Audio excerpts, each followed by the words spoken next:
মোড়, কে মিথ্যা বলছেন, সাইফ না কারিনা? সাইফ আলী খানের হামলার মামলায় নতুন মোড়, সাইফ ও কারিনার বয়ানে অসঙ্গতি, কে মিথ্যা বলছেন?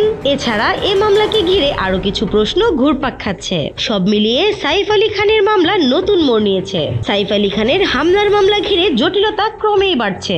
সম্প্রতি সাইফের জবানবন্দি নিয়েছে পুলিশ। কারিনার বয়ান আগেই নিয়েছিল তারা, কিন্তু সাইফের সঙ্গে তার স্ত্রী কারিনা কাপুর খানের বয়ানে অসঙ্গতি ধরা পড়েছে। অভিযুক্ত সাইফ পুলিশকে জানিয়েছেন যে হামলার রাতে তিনি তার আবাসনের 11 তলায় ছিলেন। অভিনেতা বয়ানে বলেছেন, 15 জানুয়ারি মধ্যরাতে ন্যানি অ্যালিমা ফিলিপের চিৎকার শুনে তিনি ও কারিনা জেহর ঘরে গিয়েছিলেন। অন্যদিকে কারিনা তার বয়ানে বলেছেন, সাইফ একা জেহর ঘরে গিয়েছিলেন, তিনি পরে গিয়েছিলেন ঘটনাস্থলে। এদিকে আটককৃত শরীফুলের আইনজীবী সন্দীপ শের খান আদালতকে জানিয়েছেন, অভিনেতার পরিবার হামলার পর যথাযথ অ্যাকশন নিতে কেন দেরি করেছেন। তিনি প্রশ্ন তুলেছেন, অভিনেতার পরিবার কেন পুলিশ হেল্পলাইন নম্বর 100-তে ফোন করেননি। পুলিশকে রিপোর্ট করতে অভিনেতার পরিবার কেন 45 মিনিট সময় নিল।